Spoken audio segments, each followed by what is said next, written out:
Rabies, the deadly virus. Street cows of Jagannath Puri Gopal Devish take a patient updates. April 2008. Care for cows in Vrindavan. CFC trustees Vraja Mohan Dasa Hayavalabha Dasa Amit Dhulani Rakesh Rahira patrons Radha Jivan Dasa Suresh Vajiani. CFC staff Kurmarupa Dasa Nanda Kaiser Dasa Syam Gauri Dasi Braja Gopal Dasa, Switzerland, Laxmi Rupa Dasi, Denmark, Isani Devi Dasi, Holland, Dr. J.P.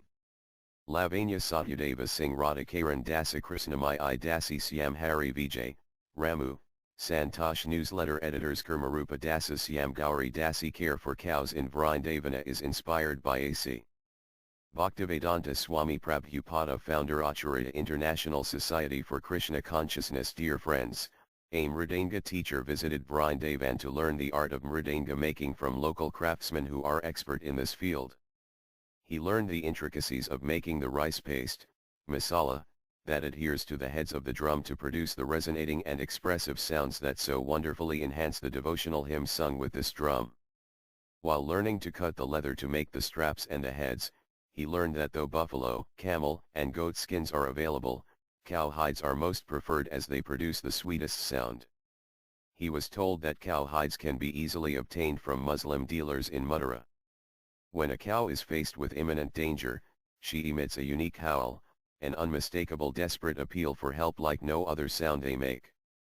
We refer to this howl as the alarm call. Those mridangas which are made from cowhide obtained by violence, no matter how sweet they may be said to sound, echo that howling and can never do anything but repel and repulse the Lord they intend to glorify. Jaya Sri Guru. Jaya Sri Gopala. Jaya Sri Gomata. The CFC's TAFCA-ReForCows.org. Care for Cows in Vrindavan is a charitable trust registered in India, USA, Holland, and Switzerland. Far left, a rabid ox in India, bellowing and drooling, is shackled for restraint due to lack of isolation facilities. Left, bullet-shaped rabies virus as seen under the microscope. Below, a rabid dog about to attack, displays the classic mad dog appearance. Rabies is a highly fatal viral infection of the central nervous system, which occurs in all warm-blooded animals, including man, and is transmitted by the bite of affected animals. It is manifested by motor irritation with clinical signs of mania and an attack complex, inability to swallow, and by a progressive ascending paralysis beginning in the pelvic limbs and moving forward to the trunk and the thoracic limbs. Although rabies occurs throughout the world, a few countries are free of the disease. Transmission is usually by the bite of a rabid animal, via saliva rich in virus. Less commonly, virus may be introduced into existing cuts or wounds on skin, or through intact or abraded mucous membrane. Virus may be present in the saliva and be transmitted by an infected animal some days before onset of clinical signs. Rarely, transmission has been recorded by non-salivary routes. These include aerosol transmission to man in the laboratory and in bat-infested caves. Carrier animals transmit infective saliva to cows primarily by biting. The incubation period is prolonged and variable. Most cases occur within 21 to 80 days after exposure, but the incubation period may be shorter or considerably longer. Most infections occur by the deposition of infected saliva into muscle or mucous membranes. Following replication at the site, the virus travels via the peripheral nerves to the spinal cord and ascends to the brain. Hence the variation in incubation period depending on the site of injury.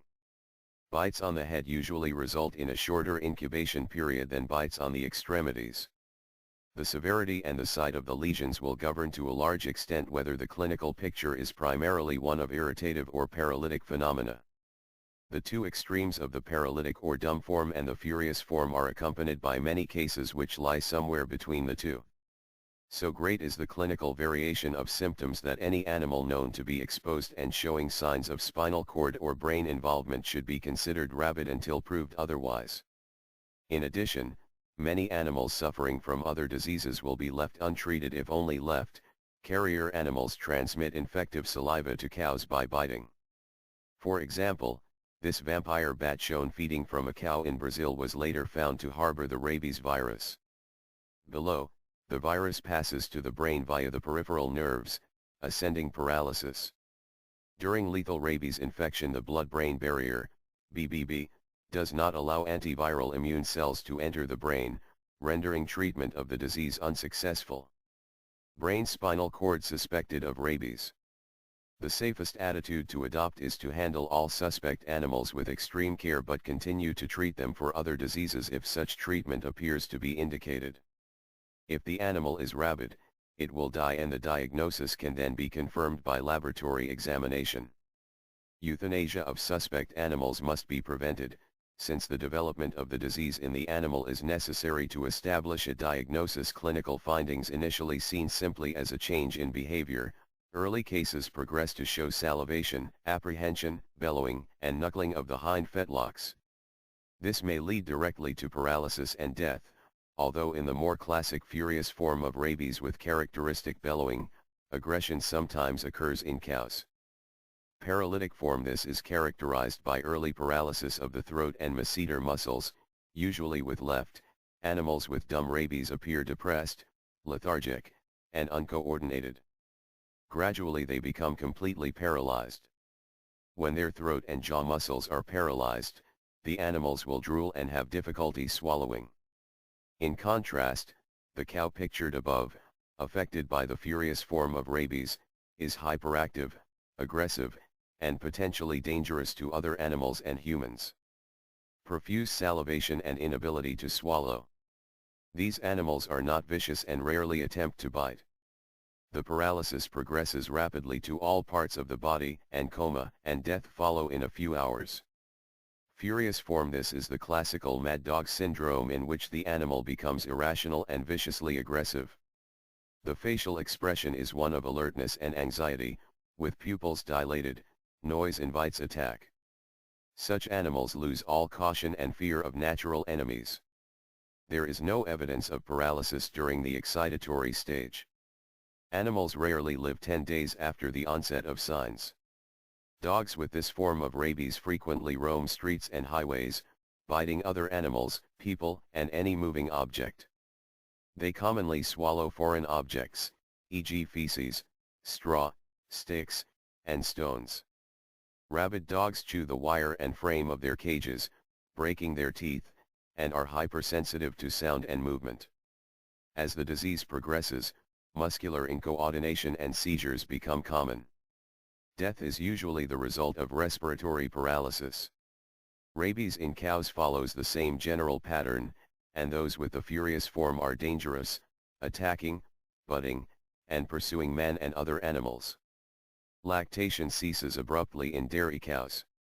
Instead of the usual placid expression, there is one of alertness. The eyes and ears follow sounds and movement. A most typical clinical sign in cows is a characteristic bellowing. This may continue intermittently until shortly before death. Exposure to rabies: it is important to ascertain whether exposure to rabies infection has occurred. It should be presumed that a domestic animal has been exposed if saliva or nervous tissue from a rabid or potentially rabid animal could have had direct contact with mucous membranes or a break in the skin, even though an actual bite was not witnessed. It is recommended the animal should be placed in quarantine and vaccinated against rabies. If vaccination of an exposed animal is current, it should be revaccinated immediately and confined for 90 days observation. Post-exposure vaccination is unlikely to be of value in animals, as death usually occurs before appreciable immunity has had time to develop. Diagnostic testing at death: there are viral inclusions and particles in virtually every neuron in the brain, spinal cord, and ganglia. Virus reaches the salivary glands and many other organs. It cannot be demonstrated in the blood at any time. Rabies is confirmed by testing on fresh brain tissue. Human immunization: it is strongly recommended that all people in high-risk groups, such as vets, animal control officers, laboratory workers, and people traveling to countries in which dog rabies is endemic, receive pre-exposure immunization. However, this cannot be relied on in the event of subsequent rabies exposure and must be supplemented by a limited post-exposure immunization regimen. Rabies virus is one of the larger viruses and is relatively fragile. It is susceptible to most standard disinfectants and dies in dried saliva in a few hours. Immediate and thorough washing of all bite wounds and scratches with soap and water is perhaps the most effective measure for preventing rabies if bitten by a rabid animal. Left, a rabid fox with furious rabies. The fox is circling the cage vertically. It is on its way down the other side of the cage without missing a step. Below, CFC herd being immunized against rabies. Rabies strikes CFC at the end of February. We took in a distressed young bull who had been wandering with the neighborhood cows of Madhuvan colony. When we saw him gnawing on the gober plaster on one of the houses in the neighborhood, we knew something was wrong. His mouth was muddy and his eyes alert and alarmed. We admitted him to the clinic and he was preliminarily diagnosed with ketosis, a nervous disease which often affects the throat muscles. We placed him in the sick ward to share a pen with 2 other bulls. He could not eat or drink and was so unsettled and frustrated he would trample his roommates. We had to tie him up, and after 2 days of attempting to hand feed him he died. 3 weeks later Kala Krishna, a downed bull who had shared the same pen with him, developed the same symptoms and also died.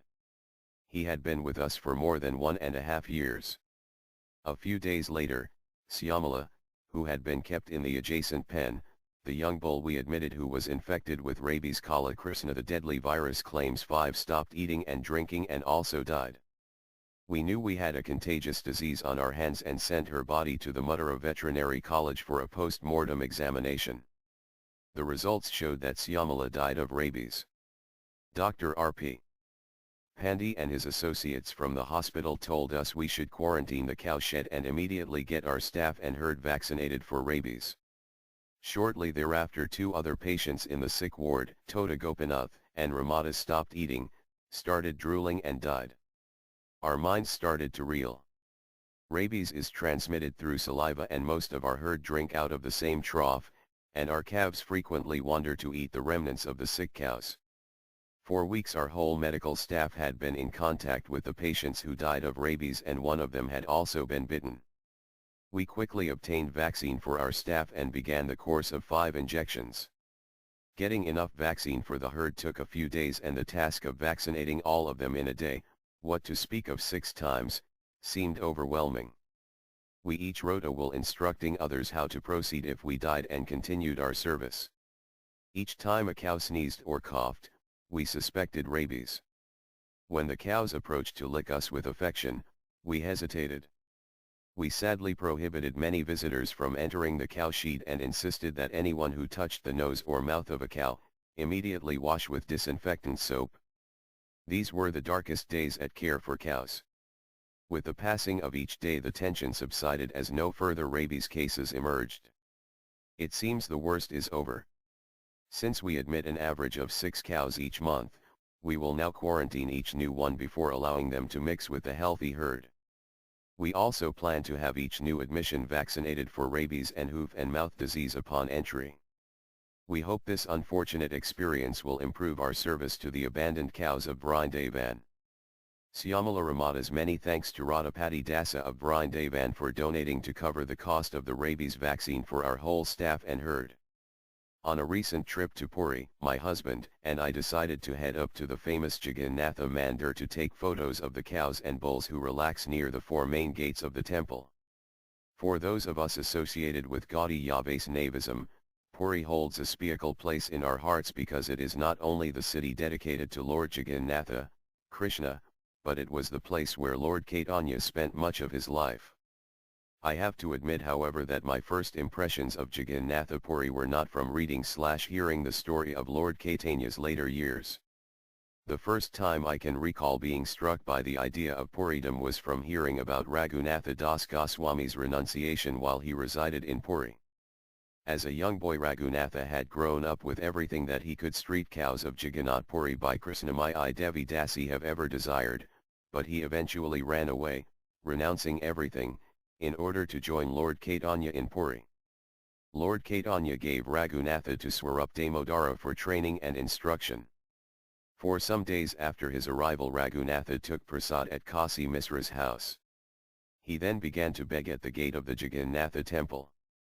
Feeling like a prostitute who looks at everyone as a potential customer, Raghunatha then gave up begging at the main gate and then began to take prasad at the Kestra where poor quality food is given to the poor. After some time, Raghunatha felt that this was also not good as he was still dependent on someone else for his sustenance. On the side of Jagannatha Mandir there are a few places where old prasad that has not been sold in the Ananda Bazaar is thrown. This is a place where numerous cows happily munch the rice and subjis that have been thrown out. Raghunatha, however, only took that prasad that was so rotten that even the cows would not touch it. On my first trip to Puri, around 12 years ago, I was amazed to see that this description of the Jagannatha temple was still accurate. This year, as my husband and I drove our bicycles up to the temple, hoping to catch a few good shots of the cows eating Jagannath Prasad Jagannatha Mahaprasad next to the temple, we noticed something that we had never seen before. Around the side of the temple, at approximately noon, there were groups of village ladies selling bundles of fresh, juicy, sweet grass for the cows. Pilgrims could, for a mere rupee, purchase one bundle of grass for the cows. We stood and watched for some time. Pilgrims, who were not so accustomed to being around cows, would purchase a whole pile of bundles, 50 or so, and request the village ladies to feed the cows while they watched. The local Brahmins, after their seva at the temple, were first feeding cows with grass by their own hands before returning home. Cows were happily munching away, pilgrims got their punya, and village ladies made some money. What a great arrangement! There seems to be some curious attributes of cows in Puri. The most obvious is that most of the cows/bulls in Puri appear to be midgets. A full-grown bull only reaches up to one's waist, and 1-month-old baby calves are smaller than dogs. The second interesting thing that is common in the Puri is that many cows have a fifth leg growing out of their backs, sometimes just a flap, and other times complete with a hoof.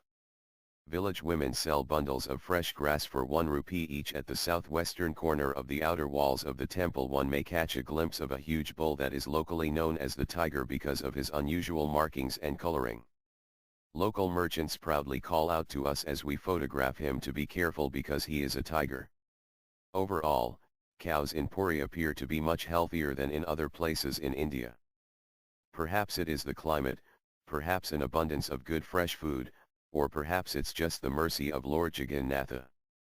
Many street cows are only waist high. The tiger of Jagannath Puri Sri Gopaladevashtaka 8 prayers glorifying Sri Gopaladeva by Srila Visvanatha Chakravarti translated by Kusakratha Dasa Text 1 Madhuram Ridhulasita Prema Matraka Vidis Vahanarasita Visaprapta Sabhavais Shavividha Manamayalang Caravans Sarvakalam Sphuratu Hridi Sae Visrila Gopaladeva May Srila Gopaladeva, whose heart is charming and gentle, for whom pure love is the only wealth, who wears garments and made by his devotees, who is splendidly handsome, and who wears many kinds of jewel ornaments, eternally appear in my heart. Text 2 Nirapamegunarapasarvamadhuryabapasridatanurusaidasia kodi kondrastutasia amritavijai hajiaprakalak sililasias furatu hridi sae visrila gopaladeva may srila gopaladeva, who virtues and handsomeness have no equal, who is the king of all sweetness, who is served by all bodily splendor, whose face is praised by millions of moons, whose smile defeats nectar, and whose eyebrows playfully dance, appear in my heart. Text 3 Dritanava Parabhagas Savyastastitiga Prakatitanija Praptalavanya Laksha Kritanija Janaraksha Prima Vistaradaksha Sphuratu Hridi Sae Visrila Gopaladeva May Srila Gopaladeva, who is the abode of all ever-fresh opulence and auspiciousness, whose left hand rests on his waist, who possesses handsomeness multiplied millions of times, who protects his devotees, and who expertly increases their love for him, appear in my heart. Text 4 Krimavaladanuragas Vaprayapangabhagad Vanadarasavi Lasig Jainanavijanapai Hasasamridaratipati Yagapriti Hamsitadagas Furatu Hridi Sae Visrila Gopaladeva May Srila Gopaladeva, whose sidelong glances gradually increase his devotees' love, whose knowing smile announces his nectar pastimes, who remembers the Kameta Vyajana, and who is a lake where the swans of pure love play, appear in my heart. Text 5 Madhuramabharamagna Bhadia Savi Valagni Tribalir Alisavat Vadyagia Pushtanat Vaditarata Iha Tasia Mararika Vayagia Sphuratu Hridi Sa Evis Rilagopaladava Mace Rilagopaladeva, the three lines on whose charming waist, created from looseness and slight chubbiness, are like the mark of Kamadeva, appear in my heart. Text 6 Vahadi Valita Harsham Vahayams Kanuvarsham Bajati Ca Saganam Svam Bhojayan Yorbayan Svam Giri Mukyatamanam Sradamavan Mitratus Risfuratu Hridi Sa Evis Rilagopaladava Mace Rilagopaladeva, who showers transcendental bliss, who shares lunch with his friends, who gives them Govardhana hill, the crest jewel of mountains, and who shines with friendship for Sradama, appear in my heart. Text 7 Adhid Haram Anuragam Madhavendrajya Tanvams Tadamala Hridayatham Premasavam Vibranvan Prakatatanijasakti Avalabhakarya Bhaktias Furatu Hridi Sa Evis Rilagopaladava Mace Rilagopaladeva, who with devotional potency placed loving devotional service in the pure heart of Madhavendra Puri, appear in my heart. Text 8 Prathitanam Adhunapai Prekshiates Arvadapi Pranayasura Sakarya Yajya Various Aparadagana Yadi Kadi Bhagan Kakriti Tat Prayagans Furatu Hridi Sa Evis Rilagopaladava. Even today sweet loving service to Srilagopaladeva may be seen at every moment. What saintly devotee can count the many offerings made to him? May Srilagopaladeva appear in my heart. Text 9 Jared Haravaradevasyash taken mam evis Marathi nisai dine va yogrihi va vain va akudala hridayas ya prima. Vina tajias furatu hridi sa evis Rilagopaladava Mace Rilagopaladeva appear in the heart of the pure-hearted devotee who, living either at home or in the forest, remembers him by chanting, either in the day or night, these 8 verses glorifying the deity of Govardhana hill. Day patient within the hour she was ready to go home. CFC staff treated the cow with 4 fluids. As the cow's family looked on weak from calcium deficiency, the cow was unable to stand up. Early in the month a poor villager and his family had brought their sick cow to CFC for treatment. The villager explained that the cow had recently given birth but had lost the calf due to complications during the delivery. Depressed and off-feed, the cow had become weak over the subsequent days. She barely made the 2 kilometers walk from home to CFC and had to sit down once she reached the front gate. After resting some time she was lifted to her feet by the CFC staff and brought into the clinic. Dr. Lavanya examined the cow and treated her with 4 fluids for calcium and magnesium deficiency. She then ate a full bowl of cow food, and to the delight of her family and the staff she got up with minimal effort and after some sweet treats was ready to go home. Her follow-up treatment included 4 repeated after 48 hours and calcium-magnesium oral medication for 1 month. A lost leg that started to mend. Some fractures cannot heal, so some legs cannot be saved. A fractured leg, as complicated as they come, with bones protruding, the lower leg hanging on by a thin strip of flesh, cut off from nerves and veins along one side, and gangrene and infection setting in. This is how our latest patient arrived in March, and there was little hope to save her leg. The wound was open and infected. Parts of the lower limb had become black and hard. Shyam Hari cut the protruding bones under the guidance of Dr. Lavanya. Dr. Lavanya was asked if the limb would have to be amputated, to which he replied, amputating is easy. Saving the leg is not easy. But we will first try to save it. The new patient's surgery was performed on site at CFC by the doctor and assisted by the CFC medical team. Both protruding bone ends were cut back using a wire bone saw, and the wound was cleaned of necrotic tissue, which was surgically removed by the doctor. Her wound was dressed and the limb set in a PVC cast. Over the following days and weeks the wound was cleaned daily and packed with sugar, which draws out infection and promotes rapid cell growth. The thin strip of tissue was rejuvenated and spread out to close in around the open wound. The lower limb was revived with increased blood flow. A huge difference was evident in healing after only necrotic tissue was removed back to healthy flesh. A rejuvenating leg. After 3 weeks of care, end of March, our patient took her first morning walk around the CFC clinic compound. 3 weeks of wound care. In April a small procedure will be performed by the doctor to remove overgrowth of tissue from the bone centers. At this stage there is no infection or gangrene in the limb, and it is hoped the wound will continue to close up rapidly as it has been. CFC has successfully treated many cases of fractured limbs that had lost 2 inches or more of bone. The healing time varies from case to case, ranging from 3 to 12 months.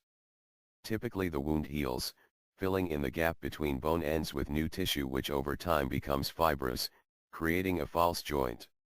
The limb is usable and weight-bearing, though the cow usually has a limp, but most important, the end result is a cow moving on 4 legs instead of 3. There is now every hope that our lucky new patient's leg will be saved. Wish her all the best. Help raise $500,000 to purchase a home for us. If just 1,000 people donate $500, we can reach our goal. Email kmarupa@careforcows.org. Visit careforcows.org. Donate via PayPal or credit card. The Care for Cows Clinic is a home for over 100 injured, sick or disabled cows. Help Krishna's abandoned cows in Vrindavan. Our deadline has been extended until June 2008. The cows send their heartfelt thanks to those who assisted during March 2008. May cows stay in front of me, may cows stay behind me, may cows stay on both sides of me. May I always reside in the midst of cows. Harry Bhaktivila 16.252. Alessandro Petrezzi, Italy. Amar Bahadur Singh, India. Amy Bardsley, USA. Ana Glaucia Ferreira Dias, Brazil. Ananda Dasa, Guatemala. Andrea Braga, Brazil. Anonymous, Singapore. Anutama Dasi, Slovakia. Arkitha Raja, USA. Barry Edwards, USA. Bart Friso, Netherlands. Bukton Jen, USA. Bonnie Hamdi, USA. Braja Foundation, India. Carrie Ann Byers, USA. Chinika Katimani, USA. Chandresh Parmar, UAE. David Kazanau, USA. Dhruva Maharaja Dasa, India. Dhruva Singh, India. Deepak Patel, USA. Divakar Praveen, Sukaria Rayapati, USA. Dominic Bletz, Germany. Elena Kerr, France. Enver Ajanovic, Ireland. Exclusive Threads, United Kingdom. Gaurn Gapriya Dasi, Switzerland. Gayatri Kamhamedo, USA. Girish Sivakumar, USA. Govinda Raghuraman, USA. Heather Graulich, USA. Hemant Grover, South Africa. Julia Erdem, Turkey. Jagadish and Geeta Shah, USA. Jagannath Dasa, India. James Banks, USA. Janaki Nath Dasa, Netherlands. Jayesh Patel, United Kingdom. Judith Talent, USA. Kamalangri Dasa, India. Karl Sadowski, USA. Kathleen Fink, USA. Kezi Hanta Dasa, USA. Madhurai Verma, India. Mahad Hanna, USA. Mania Sisklik, Canada. Mariana Polemski, USA. Michael Barsalia, USA. Michael Meshuris, USA. Mohan Narain, Canada. Musumi Sinha, USA. Nalini Gagar, Netherlands. Niraj Verma, USA. Pardeep Kumar, India. Puspavan and Nandi, USA. Radha Damodara Dasa, Slovakia. Radha Jivan Dasa, India. Radha Mohan Savak, India. Radha Patti Dasa, India. Rajiv Verma, India. Rikan Patel, USA. Rohini Sudha Dasa, Switzerland. Russ Ewan, USA. Sagar Patel, USA. Sanita Kenga, Latvia. Santiarupa Dasi, Malaysia. Sarasvati Dasi, USA. Satyanarayana Dasa, USA. Sergio Ricardo Olstingi, Brazil. C. Grunfening Switzerland. Swan Ng, UK. Subramaniam Tambaraja, Malaysia. Sujata Kamnath, USA. Sukanya Venugopal, Malaysia. Suresh Vajiani, UK. Tatiana Leonova, USA. Tat Vavit Dasa, Malaysia. Tat Vavit Dasa, USA. Tusta Krishna Dasa, USA. Venkata Bhatta, Moscow. Vera Elizarova, USA. Vidyasagar Lakant, USA. Vijay Sarasvat, USA. Victoria Tim, Germany. Vyasapata Dasa, Canada.